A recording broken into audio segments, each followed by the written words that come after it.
Deus é uma trindade com três pessoas ou seria um único ser que se manifesta de formas diferentes? Olha, essa é uma daquelas questões antigas que geram debate na teologia há séculos.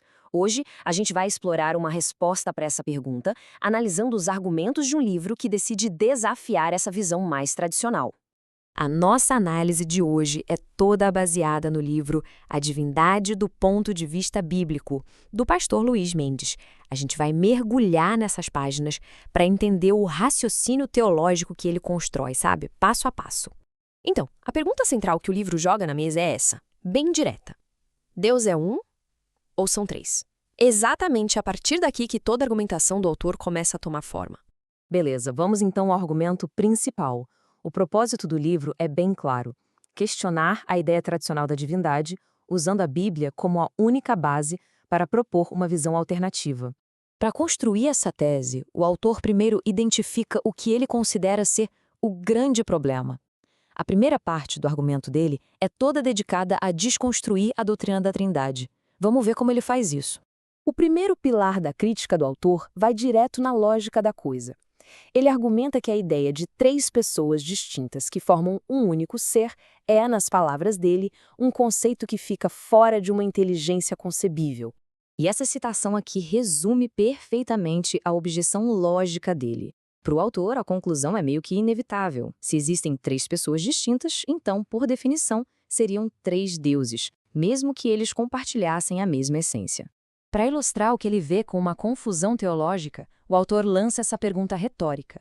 Ele aponta que Jesus foi concebido pelo Espírito Santo, mas chamava Deus de Pai. Se o Pai e o Espírito Santo são duas pessoas diferentes, isso criaria uma situação bem ilógica, segundo o argumento dele. E para dar um exemplo desse dilema, o livro conta a história de Sadhu Sundar Singh, um missionário indiano que, segundo o autor, também se debateu muito com essa mesma confusão. A história é mais ou menos assim. Sundar Singh, totalmente confuso com a ideia da Trindade, tem uma visão e é levado ao céu. Chegando lá, ele vê Cristo em toda a sua glória, mas quando ele procura pelo Pai e pelo Espírito Santo como pessoas separadas, ele não o encontra.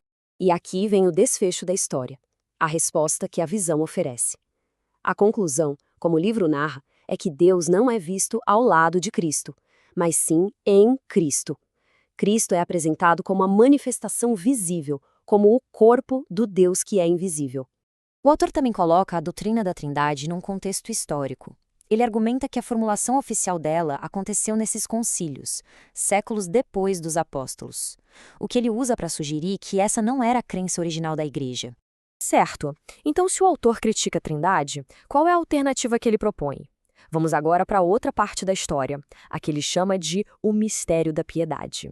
A base para essa ideia vem da primeira carta a Timóteo, e a definição, em essência, é a seguinte: existe um único Deus, que é Espírito, e esse Deus se manifestou em carne, se revelando para a humanidade na pessoa de Jesus.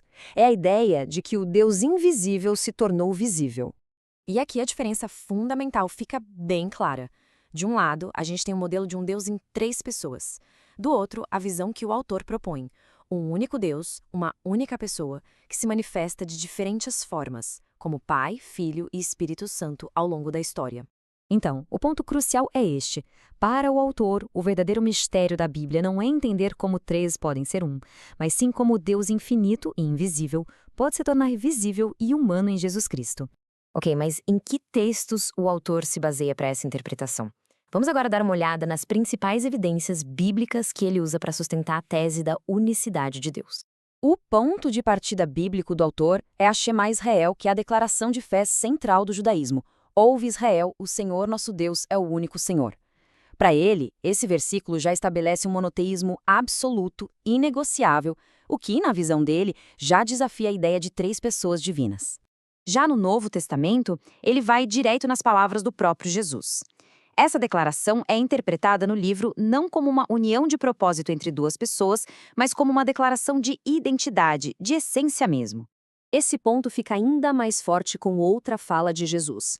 Quando o discípulo Filipe pede para ver o Pai, a resposta de Cristo é apresentada pelo autor como a prova de que Jesus é a manifestação visível do próprio Pai. O autor também recorre à profecia de Isaías.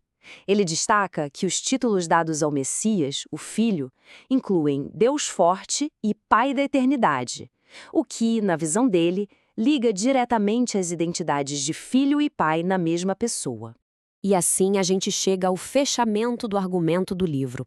O autor enquadra a perspectiva dele como uma passagem da confusão teológica para uma clareza que, segundo ele, só pode vir através de uma revelação divina. E essa citação talvez seja a que melhor amarra tudo. O autor reconhece que a visão dele pode parecer confusa para quem tem a visão tradicional, mas ele a defende como sendo a revelação que, na opinião dele, harmoniza toda a Bíblia. Portanto, a tese central do livro é esta: a unicidade de Deus, com Jesus sendo a manifestação em carne do Deus único, não é uma contradição. Pelo contrário, seria uma verdade revelada que resolve os paradoxos que o autor aponta na doutrina da Trindade. E isso tudo acaba deixando uma reflexão final, que vai até além desse debate específico. Analisar os argumentos desse livro nos convida a pensar sobre o papel fundamental que a interpretação tem na formação da fé. Como é que leituras diferentes do mesmo texto podem levar a conclusões tão distintas sobre a natureza de Deus?